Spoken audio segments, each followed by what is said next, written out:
I got one from maybe 7 years back.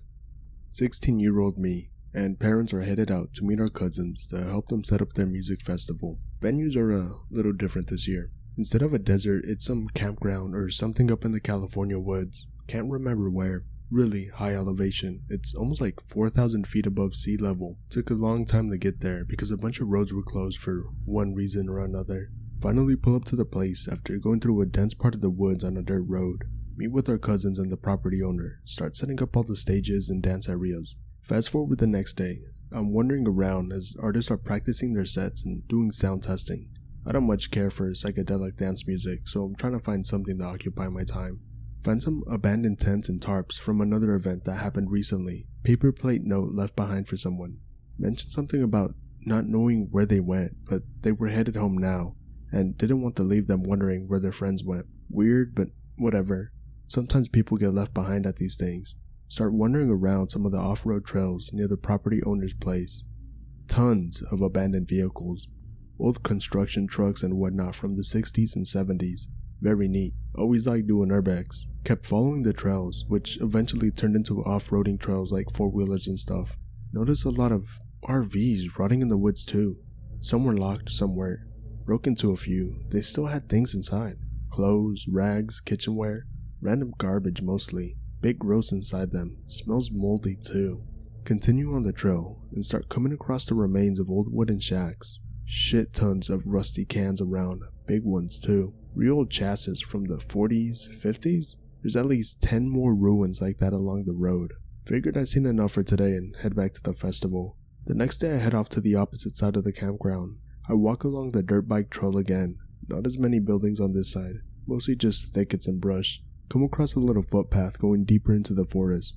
Footpaths only show up in these areas because it leads to something important enough to visit more than once. Decide to follow it for a bit. 15-minute walk or so. It was hot today and there were a bunch of mosquitoes there for some reason. Footpath leads to another shack. Mostly just a big pile of rotted planks at this point. A lot of big cans piled up there too. Even found a single loose boot. And another rusted out car chassis too, some 50s era. Very tucked away area. Hard to imagine someone driving their car here. Hanging around for a bit, sitting on top of the car, poking around the cans for any artifacts. I'm a stalker fan. Starting to get dark despite it being 2 p.m. in the summer. It gets really quiet. My ears start ringing, like I have tetanus or something. Start feeling sick to my stomach. It starts to smell kinda bad too. Really starts to feel like I'm being watched. For whatever reason, I'm stuck staring at this particular spot in the woods. I think I should leave, turn around and nope the fuck out of there. Whole time I'm looking behind me and can't shake the feeling that I'm being chased. Still dead silent. Only thing I can hear are my shoes crunching twigs and leaves reverberating in my ears as I'm scrambling back up on the path. Make it back to the four-wheeler trail. Didn't stop there and kept going to the edge of the campground. It gets brighter and I start to feel better. Everything sounds normal again. I go back to RV and just chill for the rest of the festival. Stayed away from that half of the forest for the rest of my stay. Not sure if it was real or in my head. I think about it sometimes still. Be me, around 7 or 8 years old. Dad stationed in Fort Irwin, California. Takes me and my brother out into the desert to hunt for treasure. Lots of fun, find all sorts of cool things. One weekend, big group of my dad and his friends, and their kids. Around 3 or 4 dads and maybe 8 kids. Driving through the desert, and eventually stopped by what I was told was an old mine. Exploring the area with my brother, and start to walk towards the mine. Don't get too close, Anon. Could be dangerous. Old mine, rocks could fall. Checks out. Glance at the cave entrance. 3 sets of glowing red orbs. Dad, what are those? Dad looks. What the actual fuck.jpg? All of a sudden the dads are in full get the fuck out mode. We pack up and skedaddle. Asked Dad on the way back home what those were. They looked like red eyes. Oh, those were reflectors so people don't wander into mine shafts. It made sense at the time, but I know I was being lied to. My dad won't talk about it, can't find any info, but 30 years later, I still remember those red eyes staring at me from the cave. I've seen a giant spider before. I live in San Bernardino, California, or close to it. It was about 2 to 3 years ago. I walk out my front door to take trash out about 10 to 12 p.m. About 7 feet in front of me. On my walkway was a spider the size of a small medium-sized dog. If it was a dog, it would have been about 30-40 pounds for that size. I was struck. I stared about it for a minute or less, not believing what I saw. Me opening my door made me freeze as well. I had been doing landscaping in my backyard, so immediately beside my front door, I had some big bags of dirt from Home Depot. I quickly grabbed one and threw it. I'm a big strong guy. The spider dodged it, and I never saw it again, or anything like it. I had 2 trees, one on each side of the walkway, so when it dodged it, it left my view. I checked the bag the next day to see if I did kill it, and sure enough, no splatter under it. I did lots of research to find out what it was. I'd only been in Cali a few years, so I figured it was some spider I'd never heard about. But yeah, no spider exists that big. Way bigger than the bird-eating spider. That's the world's biggest spider. Looking like a miniature version of a Hagrid spider friend. The exact same look. I'll never forget those legs, they were long as fuck. The body was big, but the legs were just massive. Crazy as shit. I also saw a UFO a few days ago. Maybe I'll post about it soon here. This is probably going to be long, because I ramble a lot, and I'm not sure if this counts as paranormal, but I don't know where else to post this and just felt like it. I used to live in Glendale, California, in the area where my father told me there were floods that came through the valley and had killed people. I don't remember what age I was at the time, but I believe it was before my sister was born, so maybe 4 or 5.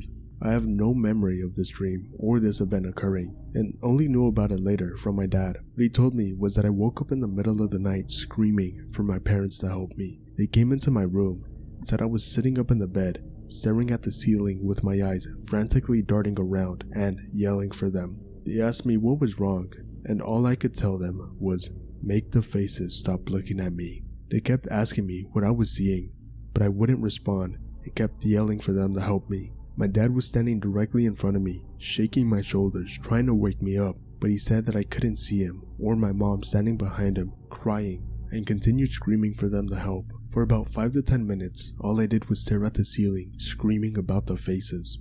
My mom and my dad were both talking to me, but I just stared through them, still telling them to come help me. My mom started crying and got so freaked out she wanted to call an ambulance because I wasn't waking up. After about 10 minutes, my dad said I snapped out of it and could see my parents again. They asked me again what was wrong. The only thing I said to them was that there were faces of people all over my ceiling.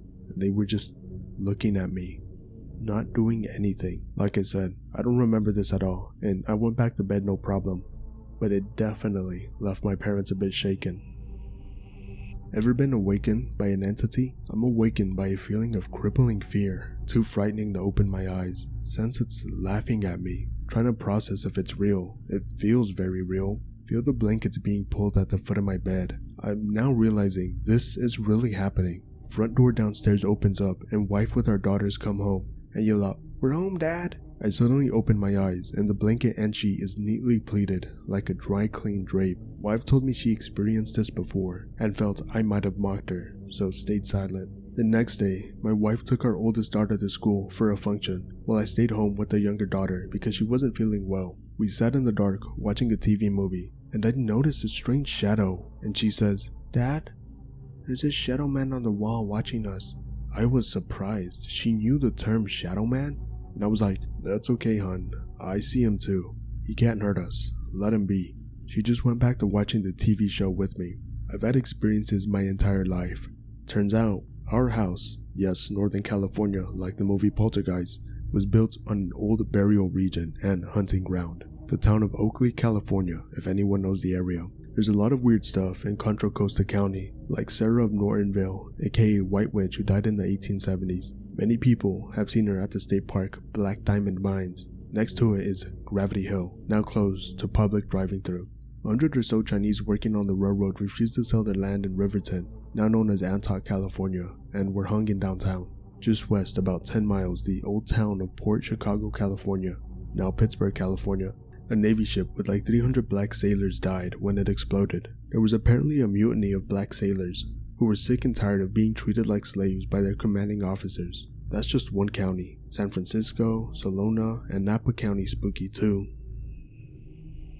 I don't have any pics to go with what happened, but the situation really tripped me out. The 2018 visit June Lake, California, the Sierras, one of my favorite places. Noon, taking a walk around the banks of the main lake with GF at the time. Trees and bushes, but basically waterfront property for cabins, resorts, etc. Lovely walk, perfectly normal. Make our way to a gift shop type place, get a few trinkets, whatever. Walk back exact same way we came. At one point, GF needs to tie her shoe. Do so. I stand there, sort of taking things in and zoning out for a sec. Go brainless, as my eyes lock onto something. Bush right behind where GF was tying her shoes. Severed deer head, buck. Upside down, at the base of the bush. Told her calmly to get up and come to me. Does, and I pointed out. Wigs out a bit, expectedly. Blood still leaking from it, so it's obviously fresh. Absolutely was not there on our initial walk. Super high alert and freaked out, but we continued back without moving too fast or anything. That was probably the only time I felt a gripping primal dread. I still don't really know what to make of it. I've experienced this. I'm very sleepy right now, so forgive the bad explanation, but it happened. If I recall correctly, on I-10 headed to California. I'm pretty sure that's the highway that runs through Death Valley. Correct me if I'm wrong. I'd filled up on gas so that I could cross this region without issues. The last thing I wanted to do was run low on fuel in the middle of the fucking desert landscape. Anyway, I'm driving when I see bright headlights in my rearview mirror. They approach very quickly, and for a moment, I thought some reckless driver was gonna rear end me going 80 fucking miles an hour. In the moment, I kind of froze and just waited for the impact. This was in full daylight, by the way. So at first, I thought it was a mirage from the heat, but as I kept checking the rear view, I was sure that wasn't it. What I saw were two distinct white circles, which grew bigger and bigger, though I couldn't really make out the vehicle. Finally, as I braced for impact, the headlight zipped around me, like the car was passing on my left. That was that. No crash, no car even. Nobody else passed me for several minutes. The whole experience left me fucking spooked as I pulled over as soon as I got the chance once I hit civilization. I've heard similar stories since then. Similar to the yours, OP. Scary shit out there. B15, California. City has loads of parks and foresty type areas. Go to the park closest to my place to smoke a joint. It's an area filled with trees that you could get lost in, but easy to find any of the 30 paths out. It was night. I couldn't get caught. Halfway through, I hear clapping and laughing deeper and down a trail. Decide to go down to see what's up.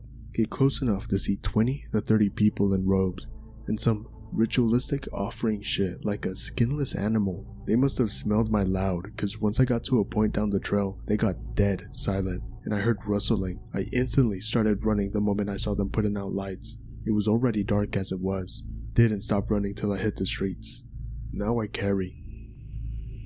I posted this a few years back on another ex-Greentext thread, but I'll post it again because I'm bored. 2014, sophomore year of high school. 3 friends and I are hanging out at one of their places. House is in a wooded mountain town in Southern California. We go for a small hike when we get bored. Headed up this big wash, a couple blocks away from the house. It's been dry for months, so there's no water or sudden chance of being wiped out by a flash flood. We're about 700 feet into the wash, above the road that crosses over it via bridge. We stop for a few minutes to look back in the direction of the road to get a view of the small valley before the wash curves and would block our view. One of my friends points out something walking on the road. It's not a someone. Walking at a consistent yet slow pace is this thing that, other than being very big for its breed and walking on its 2 hind legs, is basically just a Jack Russell Terrier dog. It's standing about 6-ish feet tall and is wearing a sort of high-vis and camel pattern hunting vest and hat, and holding a scoped wood furniture rifle.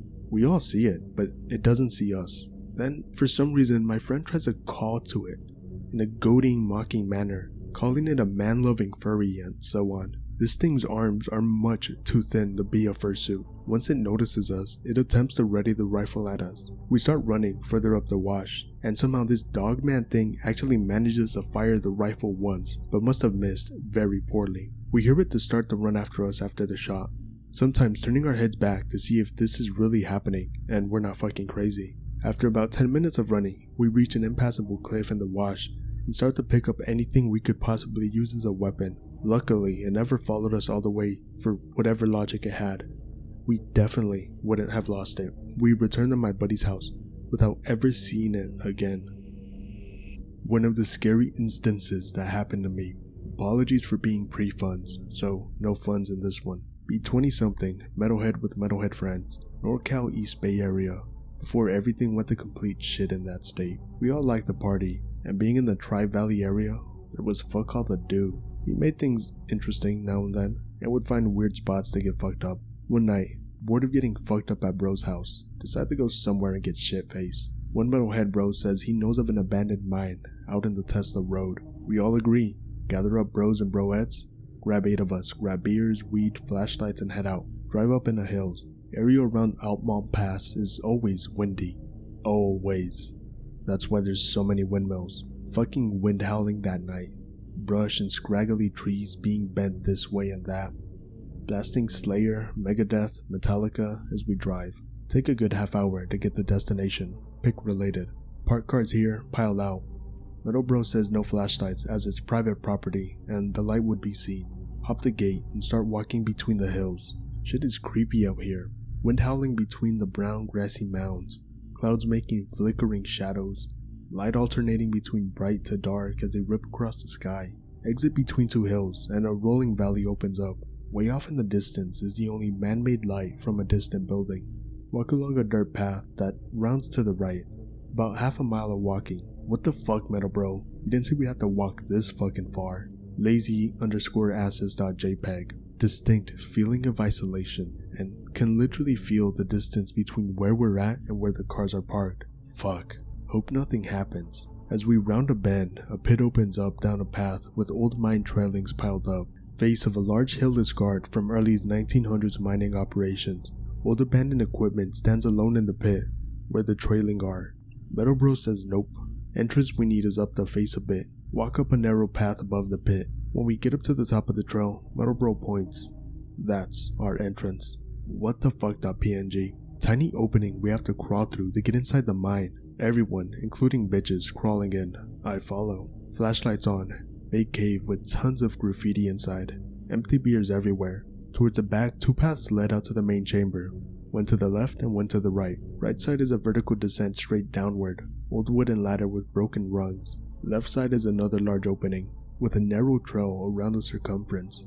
Middle is filled with debris that slopes into a pit on one side. Like an antlion pit. Decide to get shit-faced. Beers drank, weed smoked. Maybe 45 minutes pass. Having a good time. Hear a noise. Not from entrance, from deeper inside the cave. Fuck, what was that? Everyone looking at each other nervously.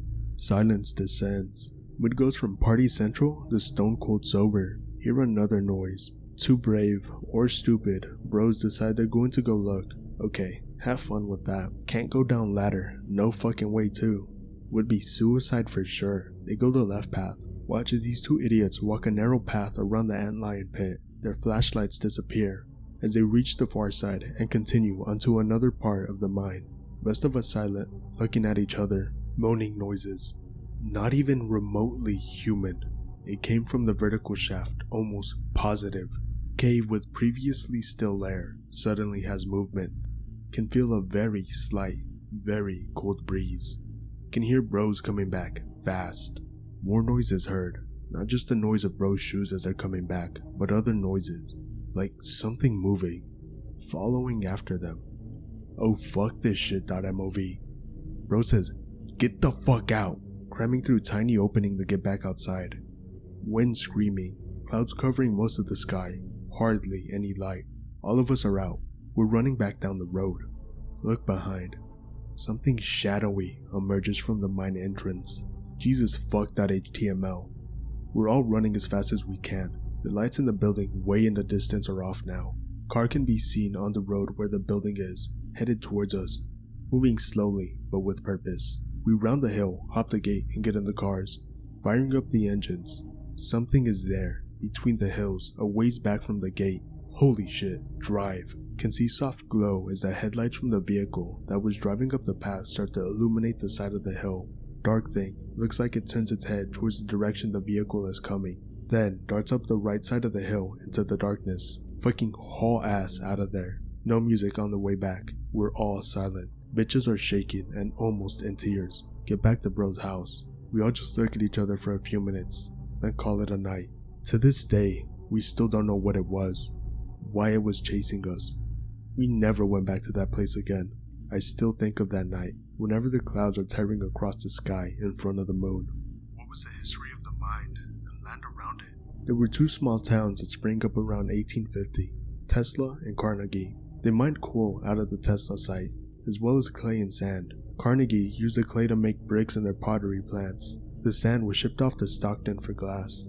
Apparently the bricks were used all over Northern California, all the way to San Francisco. The mines closed in 1911, and Tesla became a ghost town and the buildings disappeared as nature reclaimed everything. I don't know if the abandoned mine we were at is Tesla or not, but based off some of the old photos I've seen, I believe it is, PIC related. There were several earlier coal mining sites in the area too. It's entirely possible this was one of those.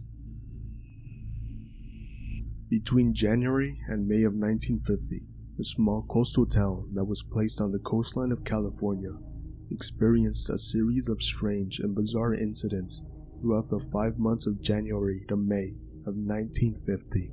The town began experiencing random power surges at night, which happened out of nowhere, and soon became almost a nightly time occurrence, with many electronics such as radios and televisions becoming damaged from excessive power surges. Along with that, radio broadcasts from time to time were randomly replaced with a few seconds of static at the volume the radio was at, but then would suddenly increase in volume and would become excessively loud and irritating. Along with this, there were also reports of loud-pitched noises, something interrupting radio broadcasts.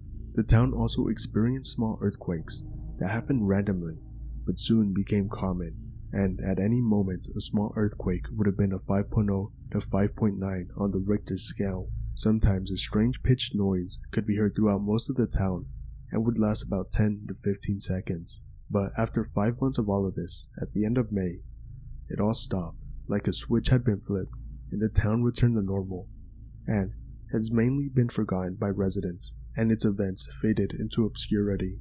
It's worth noting that the parts of the town that were closer to the ocean had this happen more commonly and intensely, while parts further away had it happen less and not as intense. Some always noted how back on the 1st of January, 2 small military ships carrying what was most likely around 150 people were seen taken off at the dock and making their way to a small island about 10 miles away from the shore. Now, these boats were never seen coming back from the island, and only those 2 boats ever went to the island. Along with this, a few years after all this happened, 2 fishers had gotten close to the island and saw that the island had a chain link fence around it and a keep out sign on the fence.